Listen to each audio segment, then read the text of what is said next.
Hello everyone, আসসালামু আলাইকুম। আশা করি সবাই অনেক বেশি ভালো আছেন।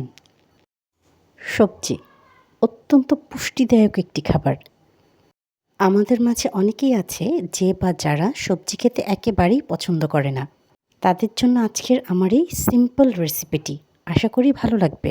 আমার এখানে লাগছে আলু, পটল, লাউ, গাজর, বরবটি, কাঁচামরিচ, পেঁয়াজ, রসুন কুচি, তেজপাতা, শুকনো মরিচ আর কিছু মশলা। তাহলে দেরি না করে শুরু করা যাক। একটি কড়াইতে প্রথমে আমি পরিমাণ মতো তেল দিয়ে দিচ্ছি।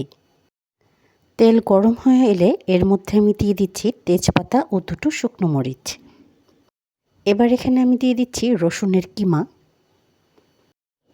একটু ভেজে নেব যাতে করে রসুনের কাঁচা গন্ধটা চলে যায়।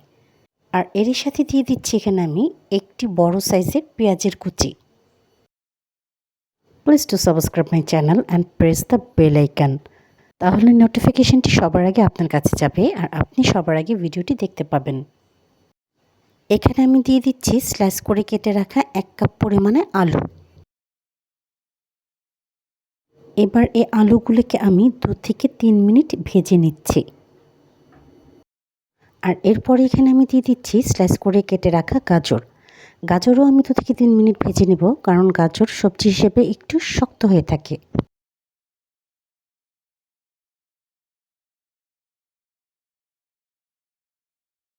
এবার এখানে আমি দিয়ে দিচ্ছি স্লাইস করে কেটে রাখা লাউ। লাউ দেওয়ার পরেও আমি এখানে অন্তত 2 মিনিট ভেজে নেব।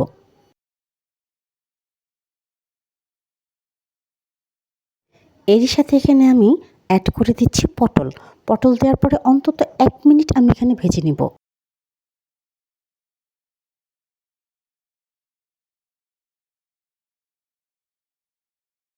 ফাইনালি এখানে আমি দিয়ে দিচ্ছি চপ করে রাখা বরবটি।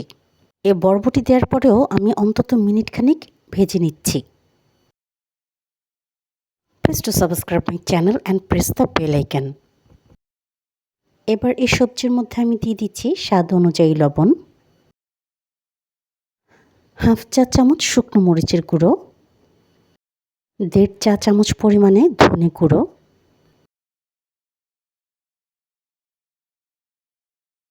আর প্রায় 1 চা চামচ পরিমাণে হলুদের গুঁড়ো।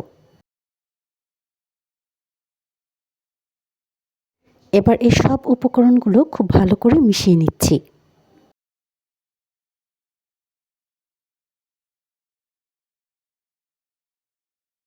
Please to like, comment, share more and more.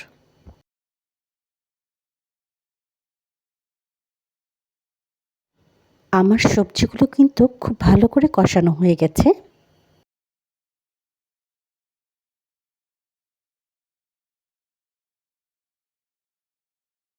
এবার এখানে আমি দিয়ে দিচ্ছি পরিমাণ মতো পানি।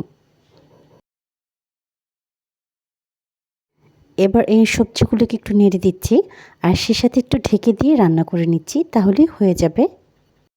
ফাইনালি এখানে আমি দিয়ে দিচ্ছি স্লিট করে কেটে রাখা কাঁচামরিচ। আপনারা যারা ঝাল খেতে পারেন না তারা অবশ্যই এই স্টেপটিকে স্কিপ করে দিবেন। আর একেবারে শেষে আমি দিয়ে দিচ্ছি এখানে জিরের গুঁড়ো, তাতে করে ফ্লেভারটি খুব সুন্দর আসবে। আপনারা এই সবজিটি ভাত, রুটি বা পরোটার সাথে খেতে পারেন। একবারের জন্য হলেও ট্রাই করে দেখবেন, অসম্ভব ভালো হয় খেতে। আমার সবজি কিন্তু হয়ে গেছে, এবার আমি পরিবেশন করে দেখাচ্ছি। যদি আপনাদের আমার এই ভিডিওটি ভালো লেগে থাকে তাহলে অবশ্যই সাবস্ক্রাইব করে দিবেন আমার ইউটিউব চ্যানেলটিকে, ফলো করে দিবেন আমার ফেসবুক পেজ ও ইনস্টাগ্রাম আইডি তিন্নাস কিচেনকে। সাথে থাকার জন্য ও এতক্ষণ পুরো ভিডিওটি দেখার জন্য আপনাদের সবাইকে অনেক অনেক অনেক বেশি ধন্যবাদ। ফিরে আসবো নতুন কোনো রেসিপির সাথে।